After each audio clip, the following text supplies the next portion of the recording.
நாமக்கல் மாவட்டம் ராசிபுரம் அருகே உள்ள சின்ன வரகூர் கோம்பை கிராமத்தைச் சேர்ந்தவர் வெங்கடாச்சலம். கொத்தனார் வேலை செய்து வரும் இவருக்கு திருமணமாகி 3 குழந்தைகள் உள்ளனர். மேலும் அவருக்கு 2 தம்பிகளும் உள்ளனர். வெங்கடாச்சலத்தின் முதல் தம்பி ரவி கேரளாவில் கான்கிரீட் வேலை செய்துவிட்டு கடந்த 6 மாதங்களுக்கு முன்பு தனது சொந்த ஊருக்கு குடிபுகுந்து கூலி வேலை செய்து வருகிறார். இவருக்கு திருமணமாகவில்லை. வெங்கடாச்சலத்தின் 2வது தம்பி பிரகாசம் தனியார் பொறியியல் கல்லூரி விடுதியில் தங்கி 2ஆம் ஆண்டு பொறியியல் படித்து வருகிறார்.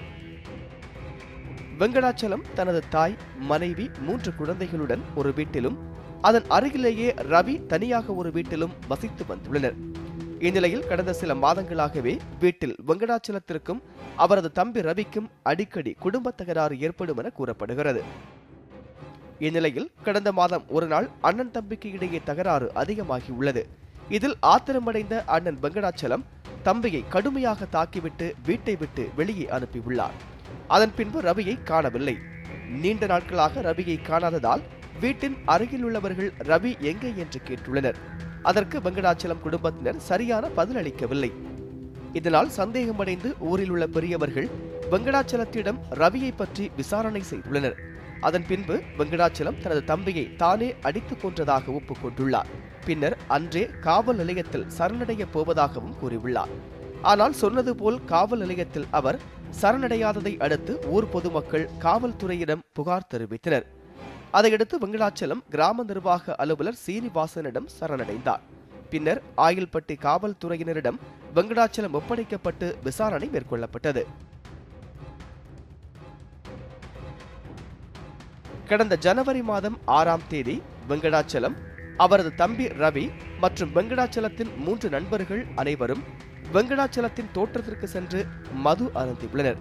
அப்போது திடீரென வெங்கடாச்சலம் தனது தம்பி ரவியை சரமாரியாக கட்டையால் அடித்து கொலை செய்துள்ளார். இதுகுறித்து விசாரணையில் தெரிவித்த வெங்கடாச்சலம், தனது தம்பி ரவி தினந்தோறும் வீட்டில் தகராறு செய்ததால் அதனை பொறுக்க முடியாமல் கொலை செய்ததாக கூறியுள்ளார். மேலும் ரவியை கொன்றதும் பின்னர் ரவியின் சடலத்தை புதைத்ததையும் தான் மட்டுமே செய்ததாகவும் அதற்கும் அவரது நண்பர்களுக்கும் எந்த தொடர்பும் இல்லை என்றும் கூறியுள்ளார். இதைத் தொடர்ந்து இந்த கொலை சம்பவம் தெரிந்தும் தகவல் அளிக்காத வெங்கடாச்சலத்தின் நண்பர்களான பழனிசாமி, பெருமாள், சுப்பிரமணி ஆகியோர் மீது 201 பிரிவின் கீழ் வழக்கு பதிவு செய்து ஆயில்பட்டி போலீசார் அவர்களையும் கைது செய்தனர். ஆனால் இந்த கொலையை வெங்கடாச்சலம் மட்டுமே செய்திருக்க முடியாது என்று கூறப்படுகிறது. தம்பியை அண்ணன் அடிச்சு கொண்டு இருக்காப்புல. ஒரு மிகப்பெரிய ஜிம் பாடி கொண்டவர், நல்ல எக்ஸசைஸ் பாடி, மிகப்பெரிய அந்த கிராமத்தில் பார்த்தீங்கன்னா ஒரு மைனர் மாதிரி இருந்திருக்காரு. எந்த தப்பு தண்டாவும் போகாதவர், ஒரு தனி நபரால் அடித்து கொள்ள முடியாத அளவுக்கு மிகப்பெரிய உடல் பலம் உள்ளவர். அவரை ஒருத்தர் மட்டும் அடித்து கொண்டு இருக்காங்க. கூட 4 பேர் வேடிக்கை பார்த்தாங்க. அவங்க காவல்துறைக்கு தகவல் மட்டும் சொல்லல அப்படின்னு சொல்லிட்டு காவல்துறை வழக்கு கொண்டு போயிட்டு இருக்கு. இது உண்மையிலே பார்த்தீங்கன்னா ஒரு நல்ல எக்ஸசைஸ் பாடி, உடல் திறமான உடல் உள்ளவரை ஒரு பஞ்சான உடல் உள்ள அண்ணன் அடித்து கொண்டாருங்கிறது நம்புற மாதிரி கிடையாது. போலீசாரின் விசாரணையில் ரவியை கொன்று புதைத்த இடத்தை வெங்கடாச்சலம் அடையாளம் காட்டியதன் அடிப்படையில் ராசிபுரம் வட்டாட்சியர் சந்திரமோகன், டிஎஸ்பி ராஜு ஆகியோர் முன்னிலையில் உடல் தோண்டி எடுக்கப்பட்டது. பின்னர் சேலம் டாக்டர் கோகுலரமணன் தலைமையிலான மருத்துவ குழுவினர் சடலத்தை அங்கேயே வைத்து பிரேத பரிசோதனை செய்தனர். வெங்கடாச்சலத்திற்கும் ரவிக்கும் பெரிய தகராறு இல்லை என்றும் முன்னரே காவல்துறையினர் தலையிட்டிருந்தால் இந்த பிரச்சனை முற்றிலும் தவிர்க்கப்பட்டிருக்கும் என்றும் வழக்கறிஞர் விஸ்வராஜ் தெரிவித்தார். தம்பி அண்ணன் அடிச்சு கொண்டு இருக்கார். இந்த சண்டை பார்த்தீங்கன்னா ஒரு பெரிய மோட்டிவ்லாம் கிடையாது. கழிவறை யார் பயன்படுத்துறது, விவசாய பொருளை யார் பயன்படுத்துறது அப்படிங்கிற சின்ன பிரச்சனை. ஒரு 2-3 வருஷமாக இந்த சண்டை அனுபவிகளாக இருந்திருக்கு. அப்பா அம்மா பார்த்தீங்கன்னா ஒரு தரப்பு சாதகமாக இருந்திருக்காங்க. இந்த பிரச்சனையை காவல் நிலையத்தில் இது சாதாரண ஒரு சிவில் பிரச்சனை, பேச முடியாதுன்னு சொல்லி அனுப்பிவிட்ருக்காங்க. பொதுவாக இந்த மாதிரி சின்ன சின்ன பிரச்சனைலாம் காவல் நிலையத்தில் சிவில் பிரச்சனைன்னு சொல்லி தவிர்க்காமல் கூப்பிட்டுச்சு அவருடைய குறைகள் என்ன அப்படிங்கிறத கேட்டு அவங்களை முழுமையாக ஒரு கவுன்சிலிங் கொடுத்து அனுப்பியிருந்தாங்கன்னா ஒரு உயிர் இன்னைக்கு உயிரோடு இருந்திருக்கும். அண்ணன் தம்பிகளுக்குள் ஏற்படும் சின்னஞ்சிறிய பிரச்சனைகளை பெற்றோர்கள் கண்டுகொள்ளாததும், குடும்பத்தில் இருக்கும் பெரியவர்களின் பேச்சுக்களை இளைஞர்கள் மதிக்காததுமே இதுபோன்ற பிரச்சனைகள் பெரிதாக வெடிக்க காரணம் என்று கூறப்படுகிறது. இது பார்த்தீங்கன்னா சொந்தத்தில் கூட பிறந்த அண்ணன் தம்பி உறவுகள் அதிகமாக பக்கத்தில் இல்லாதனாலையும், உறவோட ஒட்டுறவு அதிகம் வச்சுக்காதனாலையும், பெரியவங்களை மதிக்காதனால தான் இந்த மாதிரி காரியம் நடக்குது. மறுபடியும் ஒரு கிராமத்தில் இந்த மாதிரி ஊர் பெரியவங்கள் கூடி ஒரு எந்தெந்த குடும்பத்தில் பிரச்சனை வந்தாலும் அவங்க தீர்த்து வைக்கிற மாதிரி ஒரு சூழ்நிலை உருவாக்கினாதான் இந்த மாதிரி கொலைகள் நடக்காமல். அண்ணன் தம்பிக்குள் நடந்த சின்ன சின்ன பிரச்சனை கொலை வரை சென்றிருப்பது வரகூர் கோம்பை மக்களை அதிர்ச்சியில் ஆழ்த்தியுள்ளது. முகேஷ், நியூஸ் 7 தமிழ், ராசிபுரம். விருதுநகர் மாவட்டம் சாத்தூரிலிருந்து பெரிய கொல்லப்பட்டி செல்லும் சாலையில் உள்ளது சடையப்பட்டி ஊராட்சி. இந்த ஊரைச் சேர்ந்தவர் கருப்பசாமி. இவர் தனது அண்ணன் குடும்பம், தம்பி குடும்பம் மற்றும் தாய் தந்தையோடு ஒன்றாக வசித்து வருகிறார். இவரது அண்ணன், தம்பி இருவரும் மலேசியாவில் பணிபுரிந்து வருகிறார்கள். விருதுநகர் சூளக்கரை அருகே ஒரு காட்டன் மில்லில் எலக்ட்ரீஷியனாக வேலை செய்து வரும் கருப்பசாமியின் மனைவியின் பெயர் முனீஸ்வரி. இவர்களுக்கு திருமணமாகி கார்த்தீஸ்வரி என்கிற 3 வயது பெண் குழந்தையும் அபிஷேக் என்கிற 1.5 வயது குழந்தையும் உள்ளனர். நான் மலேசியாவில் வேலை செய்கிறேன் சார். டவரில் இல்லை, நானும் என் தம்பி மலேசியாவில் வேலை செய்கிறேன் சார். எங்கள் குடும்பத்தில் நாங்கள் 5 பிள்ளைங்க சார். 3 பேர் ஆம்பளை பிள்ளைங்க, 2 பொம்பளை பிள்ளைங்க சார். 3 ஆம்பளை பிள்ளைங்களில் 2 ஆம்பளை பிள்ளைங்க நாங்கள் மலேசியாவில் இருக்கோம் சார். ஒரு தம்பி மட்டும் எலக்ட்ரீஷியன் வேலை செய்கிறாங்க சார். அந்த தம்பியோட ஒய்ஃபு தான் முனீஸ்வரி. அவங்களுக்கு 2 குழந்தை சார். இந்த நிலையில் குடும்ப உறுப்பினர்கள் அனைவரும் உறவினர் வீட்டு விசேஷங்களுக்கு சென்றுவிட கருப்பசாமியின் அண்ணன் மகளான 11வது வகுப்பு படிக்கும் ரம்யா மட்டும் வீட்டில் டிவி பார்த்து கொண்டிருக்கிறார். அப்போது முனீஸ்வரி மதிய நேரம் யாரும் பார்க்காத போது 2 குழந்தைகளையும் மர ஏணியில் ஏற்றி குளியலறையின் மேலிருந்த சின்டெக்ஸ் தொட்டியில் உள்ள தண்ணீரில் துடிக்க துடிக்க அமிழ்த்தி கொலை செய்துள்ளார். கீழே இறங்கி அருகிலிருந்த சமையல் அறையில் மண்ணெண்ணெயை தனது உடலில் ஊற்றி தீ வைத்து கொண்டுள்ளார்.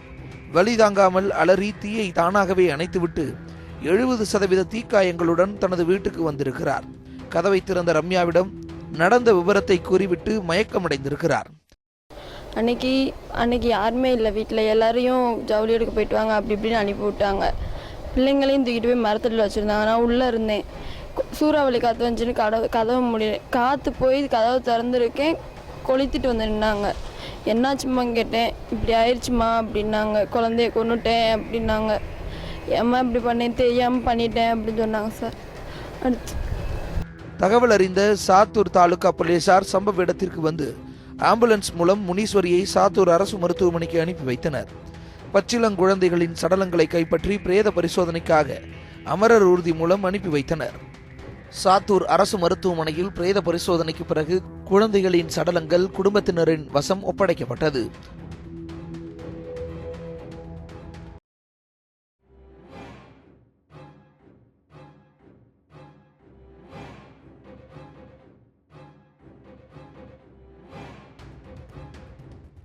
ஆம்பளை பையன்லாம் நல்லா சிரிப்பாக விளாடுவான். எம்மான்னு உயிராக இருப்பான் எங்கள் மேலே.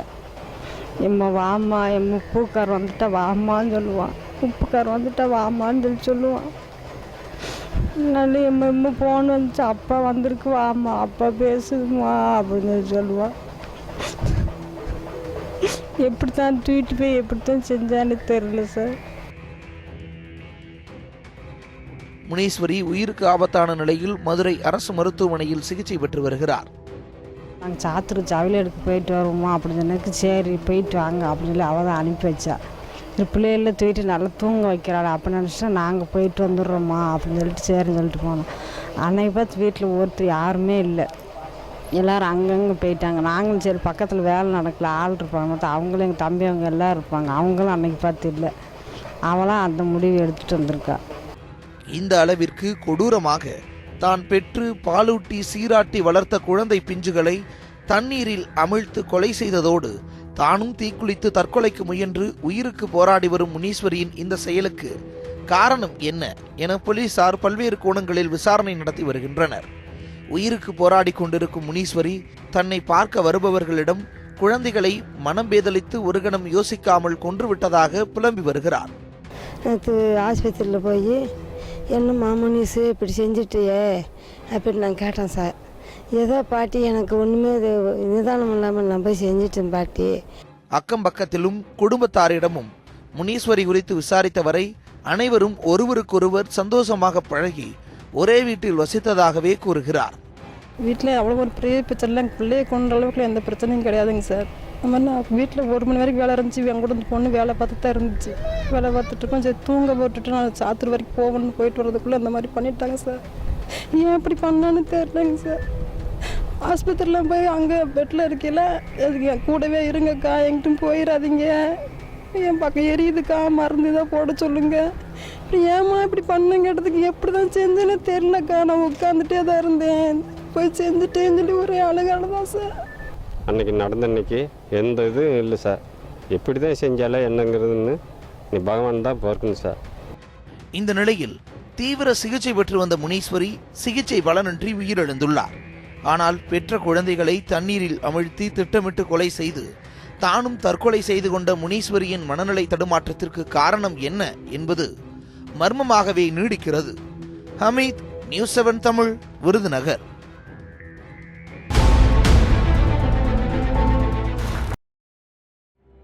கோடம்பாக்கம் ஜக்கரியா காலனி பிரதான சாலையில் உள்ள அடுக்குமாடி குடியிருப்பில் வசித்து வருபவர் பிரசாத்.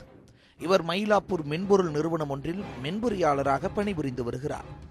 இவரது மனைவி அண்ணா சாலையில் உள்ள மென்பொருள் நிறுவனம் ஒன்றில் மென்பொறியாளராக பணியாற்றி வரும் நிலையில் இவர்கள் இருவரும் அடுக்குமாடி குடியிருப்பில் வசித்து வருகின்றனர்.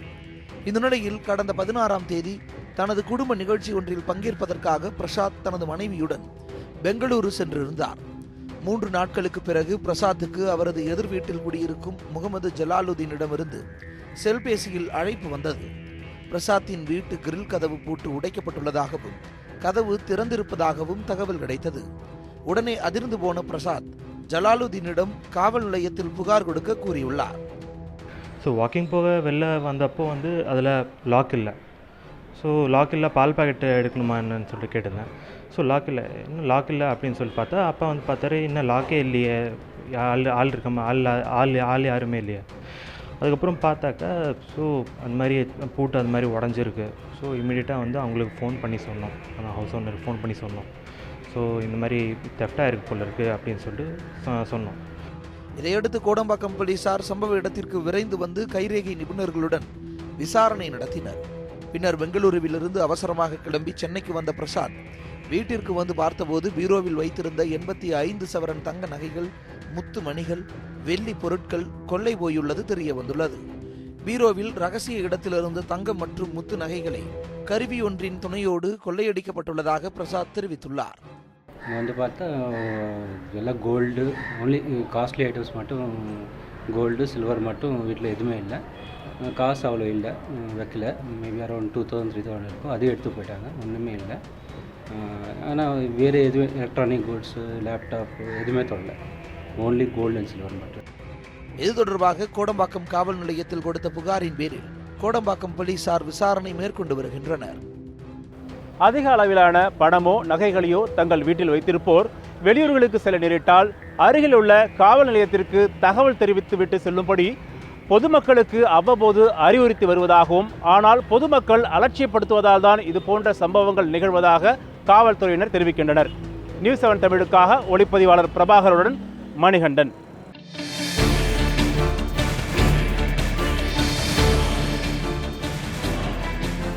எம்ஜிஆர் நகரில் போலி இறப்பு சான்றிதழ் தயாரித்து விற்ற 2 பேர் கைது செய்யப்பட்டு அவர்களிடமிருந்து போலி அரசு முத்திரை பறிமுதல் செய்யப்பட்டுள்ளது. எம்ஜிஆர் நகரைச் சேர்ந்த சந்திரன் என்பவர் வாரிசு சான்றிதழ் வேண்டி மாம்பலம் தாசில்தார் அலுவலகத்தில் விண்ணப்பித்துள்ளார். அப்போது விண்ணப்பத்தில் இணைத்துள்ள இறப்பு சான்றிதழ் போலி என கண்டறியப்பட்டது. இதனையடுத்து மாம்பலம் தாசில்தார் கொடுத்த புகாரின் பேரில் எம்ஜிஆர் நகர போலீசார் விசாரணை நடத்தினர். அதில் சந்திரன் என்பவர் தாசில்தார் அலுவலகத்தில் தரகர் ஆனந்தன் என்பவரிடம் 1000 ரூபாய் கொடுத்து சான்றிதழ் வாங்கியது தெரிய வந்தது. இதனையடுத்து ஜாஃபர்கான்பேட்டையைச் சேர்ந்த ஆனந்தனை பிடித்து விசாரித்ததில் சைதாப்பேட்டையைச் சேர்ந்த சுப்பிரமணி என்பவருடன் சேர்ந்து அதிகாரிகளின் கையெழுத்தை போலியாக போட்டு போலி முத்திரைகள் மூலம் பல பேருக்கு சான்றிதழ்கள் வழங்கியது தெரிய வந்துள்ளது. இதனையடுத்து ஆனந்தன் மற்றும் சுப்பிரமணியனை எம்ஜிஆர் நகர போலீசார் கைது செய்துள்ளனர். மேலும் இருவரிடமிருந்து 32 போலி அரசு முத்திரைகள் பறிமுதல் செய்யப்பட்டன. இதுகுறித்து எம்ஜிஆர் நகர போலீசார் விசாரித்து வருகின்றனர். அவரை உட்கார வச்சு இந்த மாதிரி காவலர் வந்திருக்கா, நீங்கள் உண்மையிலேயே யார் உங்களுக்கு வாங்கி கொடுத்தான்னு சொல்லலைன்னா நீங்கள் காவலர் வசம் ஒப்படைக்கப்படுவீங்க. அப்படி நீங்கள் காட்டி கொடுக்க தவிர வேறு வழியே இல்லை, ஒழுங்காக சொல்லிடுங்கன்னு சொல்லி அவரை ஓரளவுக்கு கார்னர் பண்ணனால அவர் எங்கள் அலுவலர் ஒருத்தர் மூலிமா அப்படியே கூட நடந்து போய் அந்த நபர் போட்டிருக்கிற சட்டை, இந்த கலர் சட்டை போட்டிருக்காருன்னு சொல்லி அடையாளம் காமிச்சார். அதன்படி உடனடியாக நாங்கள் போய் அந்த நபரை உள்ளே பிடிச்சி இழுத்துட்டு வந்துட்டு அவருடைய பாக்கெட்டில் இருந்த சட்டைப்பையில் வைத்திருந்த ஓட்டுநர் உரிமத்தை உடனடியாக எடுத்து அதில் பார்க்கும்போது சந்திரன் அலைஸ் சந்திரகாந்த் அப்படின்னு பேர் இருந்தது. அந்த நபர் தான் இந்த போலி சான்று, உறவுமுறை சான்றை வாங்கி கொடுத்துருக்கார் அப்படின்றது தெரிய வந்தது. கன்னியாகுமரி மாவட்டம் நித்திரவிளை காவல் நிலையத்தில் விசாரணைக்காக அழைத்து சென்ற இளைஞர் தாமிரபரணி ஆற்றில் பிணமாக மீட்கப்பட்ட நிலையில் தனது மகனை போலீசார் அடித்து கொலை செய்து ஆற்றில் வீசியதாக உறவினர்கள் குற்றம் சாட்டியுள்ளனர். கன்னியாகுமரி மாவட்டம் நித்திரைவிளை அருகே உள்ள சமத்துவபுரம் பகுதியைச் சேர்ந்த இளைஞர் அல் அமீன் இவர் கடந்த சில நாட்களுக்கு முன் கஞ்சா விற்பனை செய்வதாக நித்திரைவிளை காவல் நிலைய போலீசார் விசாரணைக்காக அழைத்துச் சென்றுள்ளனர். இந்த நிலையில் இளைஞர் அல் அமீன் அருகில் உள்ள தாமிரபரணி ஆற்றில் காயங்களுடன் பிணமாக மீட்கப்பட்டுள்ளார். அல் அமீனை காவல்துறையினர் விடுவித்ததாக கூறப்படுகிற நிலையில் அவர் காவல்துறையினரின் விசாரணையில் இறந்திருக்கலாம் என கூறப்படுகிறது. இந்நிலையில் அல் அமீன் கொல்லப்பட்டுள்ளது குறித்த விசாரணைக்கு அழைத்து சென்ற அதே நித்திரைவிளை காவல் நிலையத்தில் அவரது பெற்றோர் புகார் அளித்துள்ளனர். ഇതേപോലെ നേരത്തേക്ക് മങ്കാട്ട് ആത്തിലെന്ന് നേരത്തെ രാത്രി ഒരു பாடி எடுத்தது உங்கள் மோனன்னுள்ளது சந்தேகம் தான் இருந்தாலும் போய் பாருங்க அப்படி நான் இங்கே வந்துட்டு சொன்னேன். போலீஸ் ஸ்டேஷனில் சொன்னாங்களே அவங்க எங்கள் குடும்பத்தில் ஆளையும் குட்டியும் போட்டு ஸ்டேஷனில் பார்த்த பிறகு என்ன பிள்ளைதான் உடம்புல எல்லாம் நல்லா காயம் இருக்குது. அங்கங்கே உடம்பு கண்ணை வெளியாகி நாக்கு வெளியாக இதாக எல்லாம் இருக்குது. ரூபமே கண்டுபிடிக்காத லெவலுக்கு பண்ணி வச்சிருக்காங்க. காவல்துறைக்கு இவர்கள் ஏதோ தகவல் சொன்னதன் அடிப்படையில் அதனுடைய தாயானுடைய பேச்சை கேட்கும்போது கஞ்சா வியாபாரிகள் தான் இவர்களை அடித்து கொண்டார்கள் என்ற சந்தேகம் இந்த தாய்க்கு ஏற்பட்டுள்ள காரணத்தினால் இனி இதுபோல் இந்த பகுதியில் நடக்காத வண்ணம் காவல்துறை சரியான நடவடிக்கை வேண்டும் என்று ஊர் பொதுமக்கள் சார்பாகவும் அந்த மரணப்பட்ட அல்லமீன் அவர்களுடைய தாயான் சார்பாகவும் காவல்துறையை வேண்டி விரும்பி கேட்டுக்கொள்கிறோம். ஈரோடு மாவட்டத்தில் மனைவியை தற்கொலைக்கு தூண்டிய வழக்கில் கணவருக்கு 10 ஆண்டுகள் சிறை தண்டனை மற்றும் 2000 ரூபாய் அபராதம் வழங்கி மகிழா நீதிமன்ற நீதிபதி திருநாவுக்கரசு தீர்ப்பளித்துள்ளார். ஈரோடு மாவட்டம் கோபி மொடச்சூர் சங்குவர் வீதியைச் சேர்ந்தவர் சுந்தரம். இவரது மகன் குமார். இவர் கடந்த 2010ஆம் ஆண்டு காதல் திருமணம் செய்து கொண்டார். திருமணத்திற்கு பிறகு குமாருக்கு குடிப்பழக்கம் அதிகரிக்க கடந்த சில வருடங்களாக அவர் குடித்துவிட்டு அடிக்கடி தனது மனைவி மகாதேவியுடன் சண்டை போட்டுள்ளார். இதனால் மனமுடைந்த மகாதேவி கடந்த வருடம் தனது வீட்டில் தற்கொலைக்கு முயன்றுள்ளார். அக்கம்பக்கத்தினர் அவரை காப்பாற்றி இருவரையும் சமாதானம் செய்து வைத்துள்ளனர். இந்த நிலையில் கடந்த ஜூன் மாதம் மகாதேவிக்கும் அவரது கணவர் குமாருக்கும் மீண்டும் தகராறு ஏற்பட்டுள்ளது. அப்போது குமார் கடந்த 2 மாதத்திற்கு முன்பு தற்கொலை செய்வது போல நடித்தாயா என திட்டியுள்ளார். இதனால் மனமுடைந்த மகாதேவி வீட்டில் தூக்கு மாட்டி தற்கொலை செய்து கொண்டார். இந்த வழக்கின் விசாரணை முடிந்த நிலையில் குற்றம் சாட்டப்பட்ட குமாருக்கு 10 ஆண்டுகள் சிறை தண்டனையும் மற்றும் 2000 ரூபாய் அபராதமும், இது தவிர தனியாக 3 வருடம் சிறை தண்டனையும் 1000 ரூபாய் அபராதமும் வழங்கி நீதிபதி திருநாவுக்கரசு தீர்ப்பு வழங்கினார். தேனி மாவட்டத்தில் கஞ்சா வெற்ற வழக்கில் இருந்து தப்பி தலைமறைவாக்கி 24 ஆண்டுகளாக வேறு பெயரில் வலம் வந்த போடி நகர திமுக செயலாளர் கைது செய்யப்பட்டார். தேனி மாவட்டம் போடியில் கடந்த 1993ஆம் ஆண்டு போலீஸ் இன்ஸ்பெக்டராக இருந்த முகமது இக்பால் என்பவர் ரோந்து பணியில் ஈடுபட்டிருந்தார். அப்போது கொட்டக்குடி ஆற்றுப்படுகையில் கஞ்சா விற்பனை செய்ததாக கம்பம் உத்தமபுரத்தைச் சேர்ந்த பாண்டி என்பவரை போலீசார் கைது செய்தனர். மேலும் அவரிடமிருந்த கஞ்சா மற்றும் 19,000 ரூபாய் பணம் பறிமுதல் செய்யப்பட்டது. இதனையொட்டி பாண்டி மீது போடி கோர்ட்டில் வழக்கு தொடரப்பட்டது. இந்த நிலையில் ஜாமீனில் வெளிவந்த அவர் வழக்கு விசாரணையின் போது ஆஜராகாமல் கடந்த 24 ஆண்டுகளாக தலைமறைவாக இருந்து வந்தார். இதனையொட்டி அவரை போலீசார் தீவிரமாக தேடி வந்தனர். இந்த நிலையில் கம்பம் உத்தமபுரத்தைச் சேர்ந்த ராமசாமி என்பவருடைய மகன் சிங் என்ற செல்லப்பாண்டி என்பவரை சந்தேகத்தின் பேரில் பிடித்து போலீசார் விசாரணை நடத்தினார்கள். விசாரணையில் அவர்தான் பாண்டி என்பதும் தனது பெயரை சிங் என்று மாற்றி வலம் வந்ததும் தெரிய வந்தது. இதனையொட்டி அவரை போடி போலீஸ் இன்ஸ்பெக்டர் சேகர் கைது செய்து கோர்ட்டில் ஆஜர்படுத்தி மதுரை மத்திய சிறையில் அடைத்தார். கைது செய்யப்பட்ட பாண்டி தற்போது கம்பம் நகர திமுக செயலாளராக உள்ளார். இவர் கடந்த 1996, 2001 மற்றும் 2011ஆம் ஆண்டில் நடைபெற்ற உள்ளாட்சி தேர்தல்களில் கம்பம் நகராட்சி 3வது வார்டில் வெற்றி பெற்ற கவுன்சிலராகவும் இருந்துள்ளார் என்பது குறிப்பிடத்தக்கது. சென்னை அசோக் நகரில் சைக்கிள் திருடர்கள் கைது செய்யப்பட்டு அவர்களிடம் இருந்து 50 சைக்கிள்கள் பறிமுதல் செய்யப்பட்டன. சென்னை அசோக் நகரை சேர்ந்த ராஜன் என்பவர் கடந்த 11ஆம் தேதி நாராயணன் சாலையில் நிறுத்தியிருந்த தனது சைக்கிள் காணாமல் போனதாக அசோக் நகர் காவல் நிலையத்தில் புகார் அளித்துள்ளார். இதனையடுத்து நாராயணன் சாலையில் உள்ள சிசிடிவி காட்சிகளை போலீசார் ஆய்வு செய்த போது ஆட்டோவில் வந்த இருவர் சைக்கிளை திருடும் காட்சி பதிவாகியிருந்தது. இதனையடுத்து விசாரணை மேற்கொண்ட போலீசார் எர்ணாபூரைச் சேர்ந்த செந்தில், மணலி புதுநகரைச் சேர்ந்த அக்பர், கொளத்தூர் பகுதியைச் சேர்ந்த குமார், தண்டையார்பேட்டையைச் சேர்ந்த முத்துக்கணி ஆகிய 4 பேரை பிடித்து விசாரித்தனர். இதில் செந்தில் மற்றும் அக்பர் ஆகிய இருவரும் சைக்கிள்களை திருடி முத்துக்கனி மற்றும் குமாரிடம் கொடுத்து விடுவதாகவும் இவர்கள் இருவரும் சைக்கிள்களை விற்று பின்னர் நால்வரும் கூட்டாக பணத்தை பங்கு பிரித்துக் கொள்வதும் விசாரணையில் தெரிய வந்துள்ளது. இதனை அடுத்து 4 பேரையும் கைது செய்து அவர்களிடம் இருந்து 50 சைக்கிள்களை போலீசார் கைப்பற்றினர். ஆத்தூர் வாழப்பாடி அருகே குடிபோதையில் தாத்தாவை கல்லால் தாக்கி கொலை செய்த பேரனை வாழப்பாடி போலீசார் கைது செய்து விசாரணை மேற்கொண்டு வருகின்றனர். சேலம் மாவட்டம் வாழப்பாடி அருகே உள்ள காளியம்மன் நகரைச் சேர்ந்தவர் ஜெயக்குமார். இவர் நெல் அறுவடை இயந்திர ஓட்டுநராக பணிபுரிந்து வருகிறார். இவர் இரவு குடிபோதையில் ஜெயக்குமாரின் தாத்தா சின்னுவிடம் வாய் தகராறில் ஈடுபட்டுள்ளார். அப்போது இருவருக்கும் ஏற்பட்ட தகராறு முற்றவே குடிபோதையில் இருந்த ஜெயக்குமார் தனது தாத்தா சின்னுவை கல்லால் தாக்கியுள்ளார். இதனை அடுத்து முகத்தில் பலத்த காயம் ஏற்பட்டு சின்னு ரத்த வெள்ளத்தில் சம்பவ இடத்திலேயே பலியானார். இதுகுறித்து சம்பவ இடத்திற்கு வந்த வாழப்பாடி போலீசார் இறந்து போன சின்னுவின் உடலை மீட்டு பிரேத பரிசோதனைக்காக சேலம் அரசு மருத்துவமனைக்கு அனுப்பி வைத்தனர். பின்னர் வழக்கு பதிவு செய்த போலீசார் ஜெயக்குமாரை கைது செய்து விசாரணை மேற்கொண்டு வருகின்றனர். ஆந்திர மாநிலம் திருப்பதியில் செம்மரங்களை வெட்டி கடத்திய தமிழகத்தைச் சேர்ந்த 2 பேர் கைது செய்யப்பட்டனர். திருப்பதி அருகே உள்ள லட்சுமிபுரம் ஏரகுண்டல வனப்பகுதியில் செம்மரம் வெட்டி கடத்துவதாக போலீசாருக்கு ரகசிய தகவல் கிடைத்தது. இதையடுத்து செம்மர கடத்தல் தடுப்பு பிரிவு போலீசார் தேடுதல் வேட்டையில் ஈடுபட்டனர். அப்போது 10க்கும் மேற்பட்டவர்கள் செம்மரங்களை வெட்டி கடத்த முயன்றது கண்டுபிடிக்கப்பட்டது. இதையடுத்து அவர்களை போலீசார் பிடிக்க முயன்ற போது செம்மரங்களை விட்டுவிட்டு தப்பி ஓடினர். அவர்களை போலீசார் விரட்டிச் சென்றதில் 2 மட்டும் போலீசாரிடம் பிடிபட்டனர். அவர்களிடம் நடத்தப்பட்ட விசாரணையில் இருவரும் கிருஷ்ணகிரி மாவட்டத்தைச் சேர்ந்த முருகன் மற்றும் பாட்ஷா என்பது தெரியவந்துள்ளது. மேலும் தப்பி ஓடிய மற்ற கடத்தல்காரர்களை போலீசார் வலைவீசி தேடி வருகின்றனர்.